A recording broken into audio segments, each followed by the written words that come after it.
What drives a seemingly ordinary person to commit an unthinkable act of violence? On a quiet July afternoon, a family hiking in the remote Ozarks vanished from safety and into terror, leaving an entire community grappling with questions that have no easy answers. The accused was not a stranger to society. He was a teacher, a figure entrusted with nurturing children, now accused of shattering lives in a single, horrific act. How could a system designed to protect the most vulnerable allow such a predator to move unseen, unchecked, and unchallenged?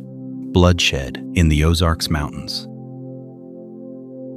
Imagine stepping into 2,500 acres of ancient, rugged wilderness, expecting nothing more than the crunch of leaves under your boots and the quiet rustle of the Ozark Mountains. You pack up your family for a simple Saturday hike, completely unaware that the dirt trail you are walking is about to become ground zero for a catastrophic failure of human decency. This was the exact reality for the Brink family on the afternoon of the 26th of July, 2025. 43-year-old Clinton Brink and his 41-year-old wife Kristen had just brought their 7- and 9-year-old daughters to Devil's Den State Park in Arkansas. It is a stunning, sprawling environment, but it is also entirely unforgiving. The terrain is dense, the canopy is thick, and the isolation is absolute. The family was only about half a kilometer into the winding trail system when the unthinkable happened. At approximately 1:15 p.m., they crossed paths with a lone male hiker. There was no prior connection, no passing argument over a parking spot, and absolutely no warning. The man was 28-year-old Andrew James McGann, and the violence he unleashed in that exact moment was entirely predatory and profoundly shocking. The ambush began with an extreme, sharp force assault, specifically targeting Clinton. Think about that for a second. A father, leading his family on a sunny afternoon walk, is suddenly fighting for his life against a complete stranger wielding a blade in the middle of the woods. In the sheer chaos of this unprovoked attack,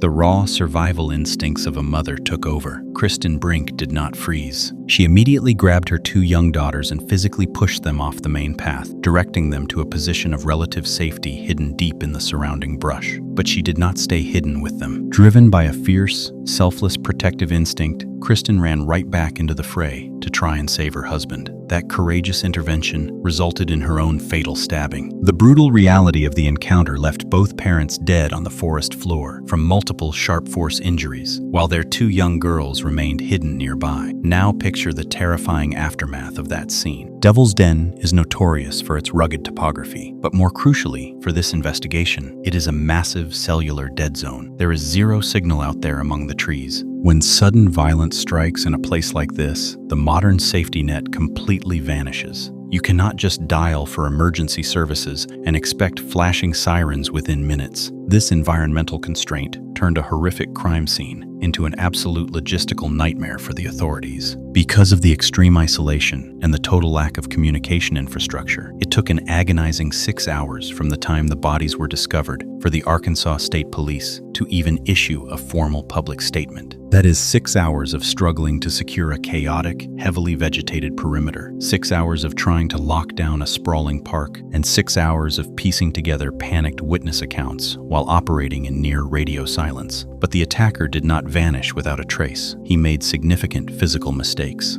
In his frenzied assault against 2 adults fighting for their family, the perpetrator sustained defensive wounds. Investigators meticulously scanning the blood-soaked trail found something critical leading away from the primary scene. It was a secondary trail of biological leakage. The attacker was bleeding heavily from his hands, leaving a distinct genetic breadcrumb trail through the woods that would later provide an undeniable and permanent DNA link to Andrew James McGann. He was injured, he was fleeing, and he was desperate to get out of the park boundaries. Witnesses near the trailheads and park exits spotted a white male with visible lacerations on his hands and blood smeared across his face, speeding away from the reserve. The initial public panic led to heavily fragmented descriptions. Early reports frantically blasted over police scanners pointed to a dark Mazda sedan fleeing the area. But eyewitness memory in a terrifying crisis is notoriously flawed. Investigators had to pivot quickly, pulling massive amounts of security footage from local businesses and residential cameras bordering the park exits to track the escape route. The digital footprint they uncovered told a much more sinister story than a random encounter gone wrong. The fleeing vehicle was not a Mazda at all. It was a black 2022 Kia Stinger, and the most chilling detail captured on that security footage was the license plate. It was deliberately obscured,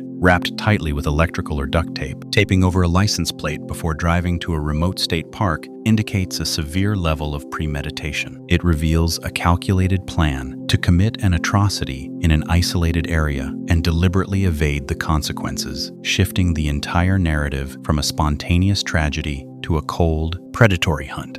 A haircut after a murder.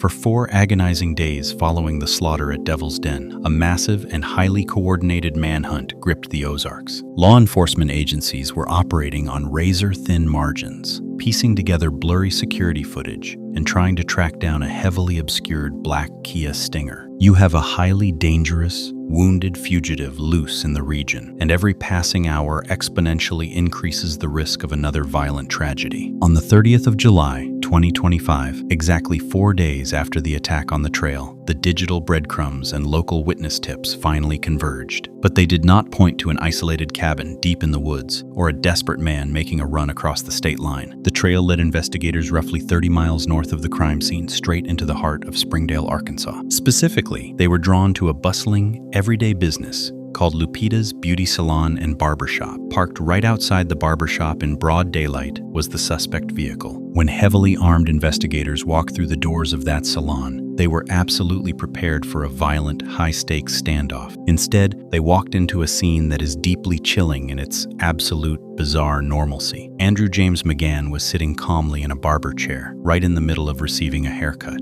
At exactly 4:57 p.m., a man who had just dismantled a family and fled a gruesome crime scene was casually engaging in the most mundane grooming ritual imaginable. Consider the psychology required to do that. He was actively attempting to reintegrate into regular society, literally trying to cut away the physical evidence of his time in the woods and go about his day as if nothing happened. But the human body betrays its secrets, and you cannot simply snip away the physical consequences of a frantic life or death struggle. When officers approached the chair and asked about the Kia Stinger outside, McGann identified himself as the owner. As he spoke, investigators looked down and saw exactly what they were hoping for. His hands were covered in fresh, healing cuts and lacerations. These were the exact defensive wounds required to leave that biological leakage back at the park. He was sitting in a public space, surrounded by innocent citizens, getting trims and blowouts, physically branded by the murder of 2 parents. McGann was taken into custody without a single struggle, wrapping up a tense 4-day manhunt without any further loss of life. Once he was secured in an interrogation room, law enforcement administered the standard Miranda warnings,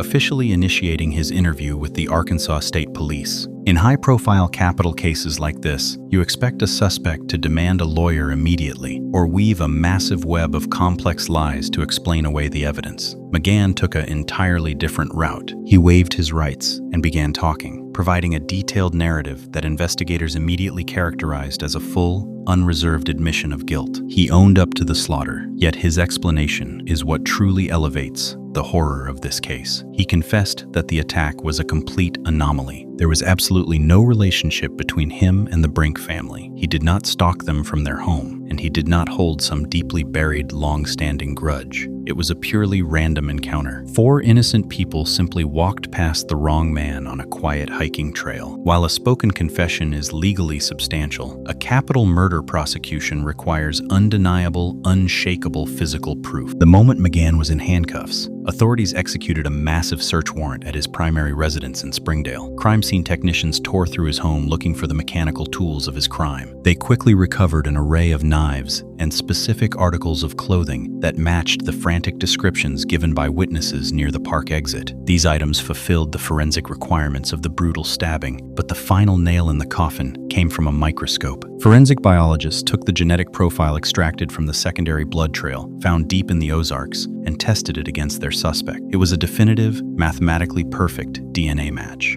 That biological evidence solidifies the case far beyond any spoken admission or interrogation room narrative. The blood left in the dirt by a fleeing, wounded killer was now inextricably tied to the teacher arrested in the barbershop. The anatomy of systemic failure. To truly understand the origin of the bloodshed at Devil's Den, you have to look far beyond the rugged terrain of the Ozark Mountains. The true horror of this story does not begin on a dirt trail in Arkansas, but inside the sterile, brightly lit administrative offices of our public education system. Andrew James McGann did not emerge from a vacuum. He was a product of a catastrophic bureaucratic cover-up, a man permitted to shuffle effortlessly between school districts across 3 separate states. He graduated from Oklahoma State University, Tulsa in 2022 with a degree in elementary education, ultimately holding active teaching licenses in Texas, Oklahoma, and Arkansas simultaneously. These documents were supposed to be stamps of public trust, but they effectively became a license to hunt in plain sight. The most alarming precursors to the physical violence exploded during his time at Donald Elementary in the Louisville Independent School District of Texas. During the 2022 to 2023 academic year, parents of 4th grade students began raising massive, glaring red flags regarding his classroom behavior. They were not complaining about late grading or poor lesson plans. They were reporting a calculated pattern of extreme grooming. The details are absolutely terrifying. Parents and students reported targeted favoritism, noting that McGann would give extra treats and candy exclusively to his female students. He utilized isolation tactics, intentionally keeping certain young girls alone in the classroom during recess periods when they should have been outside with their peers. This escalated into deeply inappropriate physical contact, with allegations surfacing that he asked students to sit on his lap. The psychological manipulation peaked with a moment of severe verbal deviance when a student reportedly overheard McGann telling a young girl that if she were older, he would love to marry her. Consider the sheer gravity of those reports. You have a trusted authority figure displaying the textbook behavioral leakage of a highly predatory individual. Yet, when faced with this undeniable crisis, the institutional response was completely paralyzed. In the spring of 2023, the district placed him on administrative leave, conducted an internal review, and astonishingly concluded that while his performance was below expectations, there was no concrete evidence of inappropriate behavior. In May of 2023, Louisville ISD opened the back door and allowed Andrew James McGann to quietly resign. We have to aggressively question the mechanics of a system that allows this to happen. By letting him resign following an inconclusive internal investigation, the district ensured that he left without a single criminal charge. More dangerously, they failed to place any notation on his state teaching license. They did not trigger a report to the Texas Education Agency's Do Not Hire registry, nor did they flag him in the National Clearinghouse database. He walked away with a completely clean slate, completely shielding his deviance from any future employers. It is a staggering failure of reciprocity, treating a dangerous individual like a mild liability to be passed along to the next unsuspecting town. This glaring administrative loophole essentially turned McGann into a ghost within the education sector. Because background checks legally focus almost entirely on formal criminal convictions, his deeply disturbing behavioral history remained totally invisible. In August 2024, he used this clean record to secure a position at Plano ISD in Texas, although he abruptly resigned after a mere 4 days before having any contact with students. Unfazed and completely unchecked, he simply moved his operation across state lines into Oklahoma. He seamlessly passed another round of mandatory background checks and taught 5th grade at Spring Creek Elementary in Broken Arrow for the 2023 to 2024 school year. He then transitioned right into Sand Springs Public Schools for the 2024 to 2025 academic year. He resigned again in May 2025, leaving a trail of brief tenures and unresolved suspicions in his wake. But the paper trail remained perfectly clean. This systematic shuffling of a highly problematic educator brings us to the absolute precipice of the tragedy. In July 2025, just days before he would walk into a state park and dismantle a family, Andrew James McGann was hired by Springdale Public Schools in Arkansas for the upcoming year. He had passed yet another background check. He was handed the keys to yet another classroom full of children. The system, designed to protect the most vulnerable members of society, actively facilitated his movement, proving that the real origin of this nightmare was a series of silent, administrative failures that allowed a predator to roam free. A town embraces 2 orphans.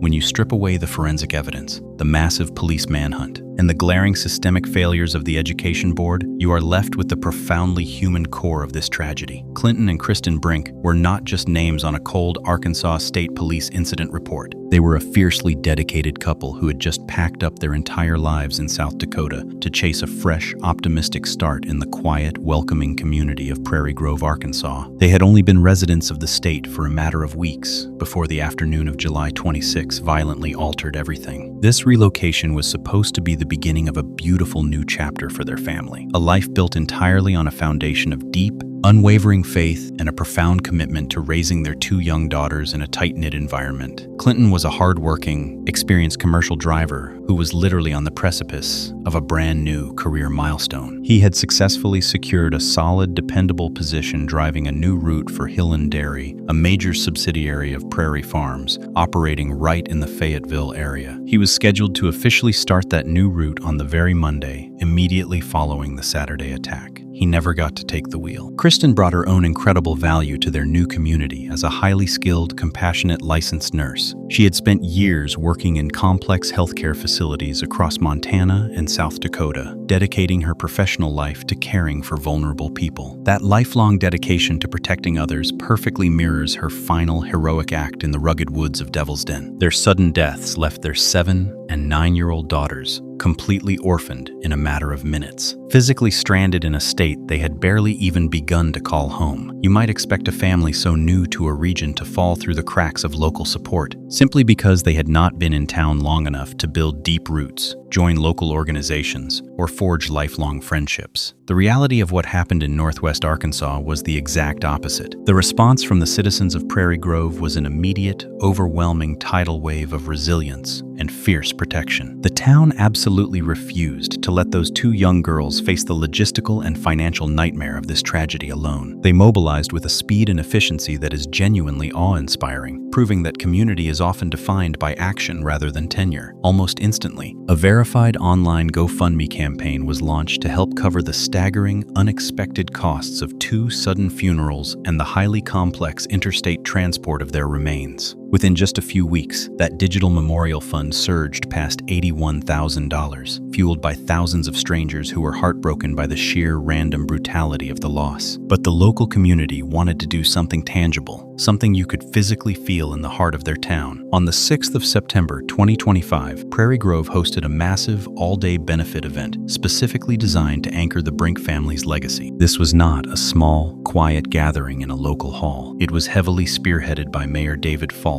and enthusiastically supported by beloved local community groups known widely as the Bean Boys and the Pie Lady. Hundreds of residents poured into the event, completely selling out the food services, bidding fiercely in live charity auctions, and standing together surrounded by live music. In a single day, that fiercely dedicated local benefit generated an astounding $47,304. The sheer scale of this local and national outpouring culminated a few weeks prior to that benefit. On the 18th of August, 2025, family and friends gathered for a formal Celebration of Life memorial service. Due to their deep ties across the western United States, this primary service was held out in Bakersfield, California. However, the interest in honoring Clinton and Kristen had grown so massive, extending far beyond the borders of their past homes and reaching people completely unconnected to the family, that the organizers had to fundamentally shift their approach. They decided to live stream the entire service. Thousands of people tuned in from living rooms in South Dakota, Arkansas, and beyond to pay their respects to a mother and father who sacrificed absolutely everything on a dirt trail. The breathtaking financial and emotional support from a town they barely knew stands as a powerful testament to human goodness, offering a stark, brilliant contrast to the darkness that took their lives. The battle for the needle.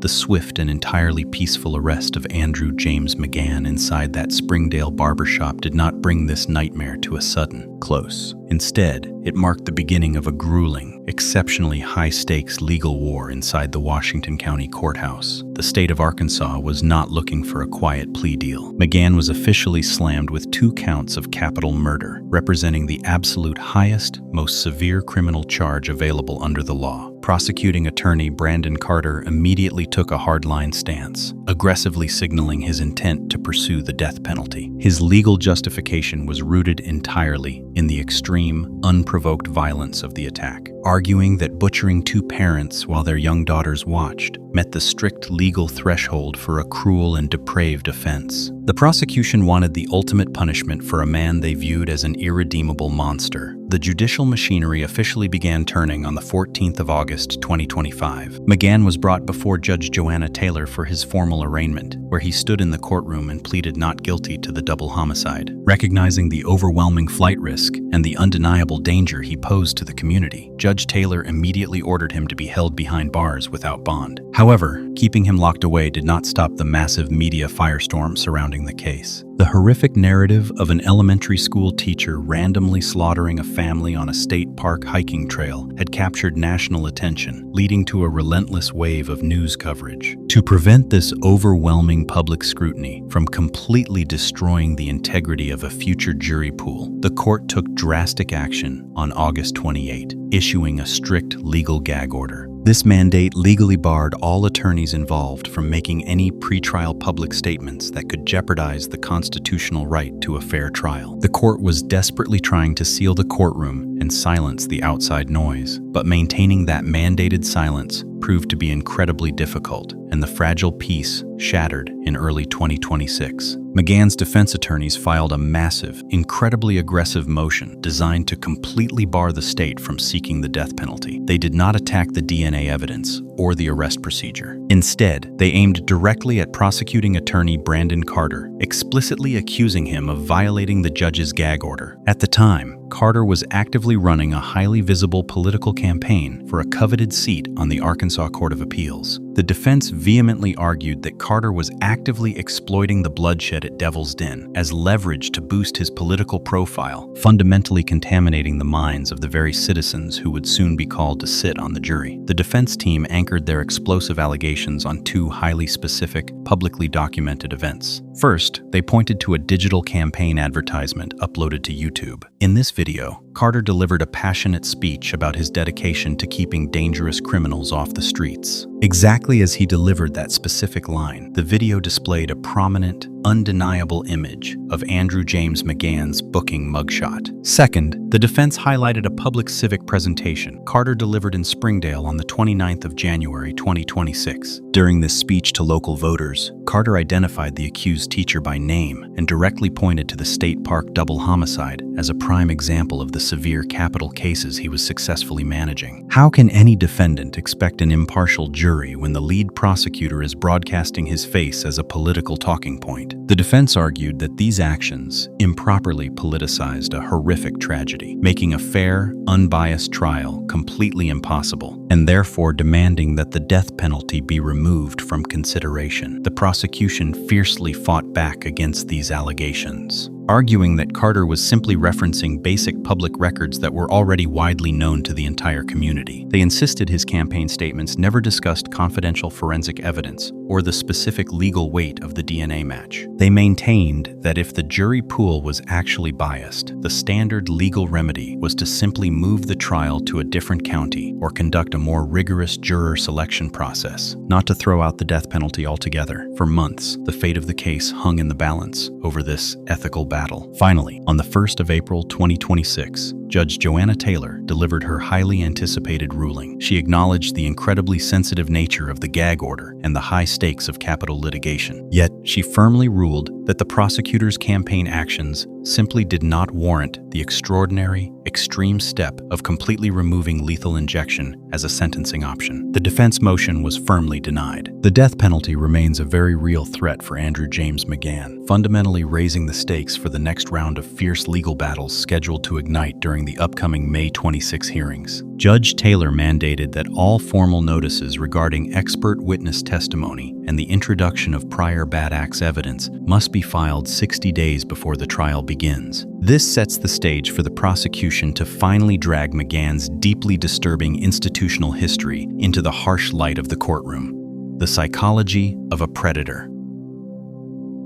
When you examine the darkest corners of criminal history, you almost always find a twisted thread of logic connecting the killer to the victim. It might be fueled by deep-seated jealousy, a financial dispute, or a domestic collapse, but there is usually a discernible motive. That is exactly what makes the bloodshed at Devil's Den so difficult for the human mind to process. Statistical models of homicide consistently show that the vast majority of victims know the person who takes their life. But on that July afternoon, the Brink family encountered a total stranger on a public trail. Major Stacy Rhodes of the Arkansas State Police publicly described this crime as probably one of the most heinous she had ever encountered in her entire career, specifically because of this absolute, terrifying randomness. The sudden, unprovoked stabbing of a family enjoying a state park represents a profound statistical anomaly. We all accept a certain level of risk in urban environments, but the wilderness is supposed to be a sanctuary. Stranger-on-stranger predatory violence deep in the woods shatters that foundational sense of safety. It forces us to confront the chilling reality of a suspect who is either actively hunting the vast reserve for any vulnerable target or a man who experienced a sudden, catastrophic psychological break the moment he crossed their path. But when you dig deep into the forensic psychology of Andrew James McGann, you do not see a man who simply snapped out of nowhere. You see a terrifying dichotomy between cold calculation and frantic incompetence. Look at the premeditative logic deployed before he ever stepped foot on the dirt trail. He deliberately selected a rugged, remote location notoriously known as a complete cellular dead zone, practically ensuring his victims could not call for help, and authorities would be massively delayed. He took the time to meticulously obscure his vehicle license plate with thick tape before fleeing the scene. These are not the actions of a man acting purely on blind impulse. These are the calculated choices of a predator who understands exactly what he is about to do and is actively taking steps to evade the consequences. Yet, that chilling logic completely fractured the moment the physical violence began. The actual assault was an absolute mess of intense agitation and physical sloppiness. A highly sophisticated, disciplined offender does not accidentally butcher his own hands during an ambush and leaves a massive, distinct trail of his own biological leakage winding through the forest undergrowth. He engaged in a frantic, frenzied attack that ultimately overwhelmed him physically, suggesting a man completely consumed by his own violent urges rather than a seasoned criminal executing a flawless plan. This bizarre combination of deliberate, careful planning and wild physical incompetence perfectly matches the psychological profile of an individual driven by deep-seated deviant impulses who entirely lacks the tactical discipline to manage the chaos he creates. He knew exactly how to set the trap, but the sheer reality of the struggle caused his control to completely unravel. To truly understand how a licensed educator reaches this level of unrestrained violence, you have to examine the criminological concept of psychological leakage. Forensic psychologists use this term to describe the outward manifestation of inner deviance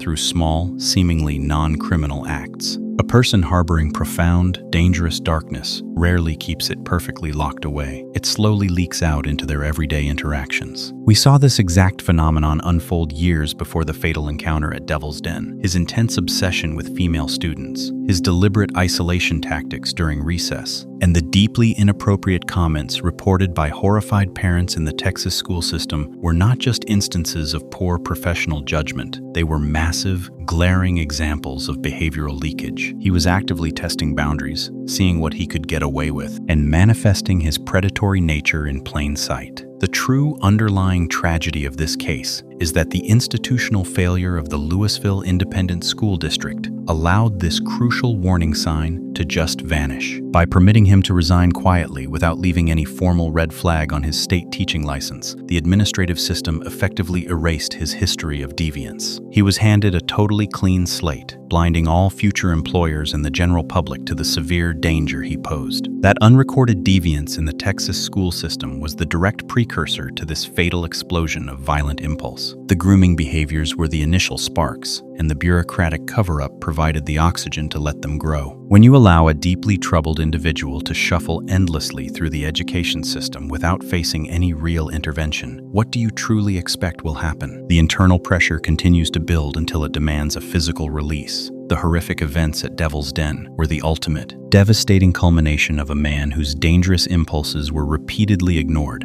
until they finally erupted in the most catastrophic way imaginable: the fallout and systemic reforms. As the dust settles over the dense canopy of the Ozarks, the harsh reality of capital litigation begins to set in. The prosecution of Andrew James McGann is not heading toward a swift or simple resolution. Capital cases are notoriously lengthy, grueling processes that take years to unfold, and the defense team is already laying the meticulous groundwork for a massive, aggressive campaign to save his life. When the physical evidence involves a mountain of undeniable DNA matches and a clear police confession, the defense strategy has to pivot entirely away from claiming absolute innocence. Observers are already anticipating a massive, microscopic deep dive into his mental health history and potential psychological impairments. You can clearly see this mitigation strategy playing out before the trial even officially begins. His attorneys have been fiercely fighting for the right to have him appear in court wearing standard civilian clothing and entirely without visible physical restraints. That is a highly calculated psychological move designed to soften his public image. They are trying to strip away the visual markers of a highly dangerous inmate to slowly humanize him in the eyes of the future jurors who will ultimately hold his life in their hands. But the defense is not just planning to rely on sympathetic psychological evaluations. They are actively launching a complex, multi-pronged constitutional assault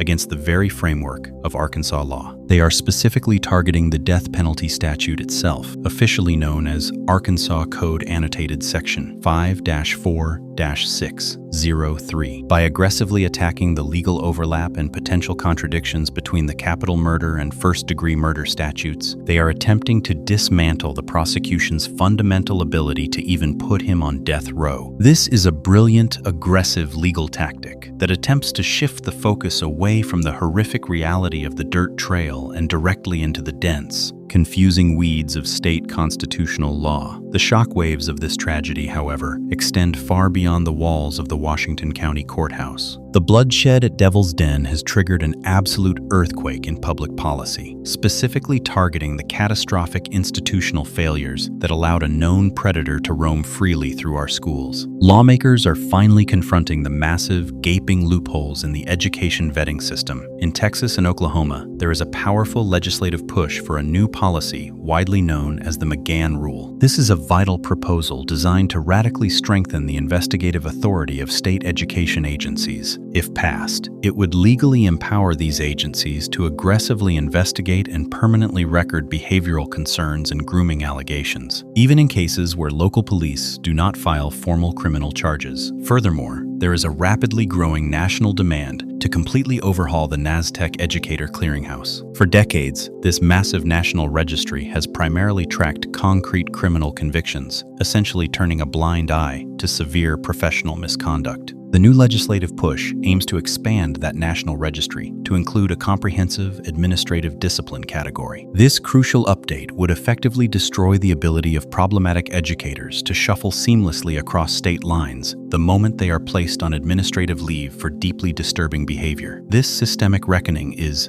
also forcing a massive reevaluation of how we protect citizens in our most remote wilderness areas. The geographical nightmare of that complete cellular dead zone directly contributed to an agonizing 6-hour delay in the official police response. Secretary Shay Lewis of the Arkansas Department of Parks, Heritage, and Tourism is currently spearheading an urgent, top-down review of public land security protocols. They are aggressively evaluating the frequency and operational reach of armed ranger patrols deep within these massive trail systems. More importantly, they are looking closely at the critical implementation of emergency satellite communication hubs specifically designed for these remote dead zones. The ultimate goal is to create vital, indestructible lifelines in wilderness areas where modern cellular infrastructure completely fails, ensuring that no family is ever left utterly isolated and unable to call for immediate help when unprovoked violence suddenly strikes. The legacy of Clinton and Kristen Brink is now forcing a complete rewrite of how we protect our children in classrooms and our families in the wild. The ultimate price of protection.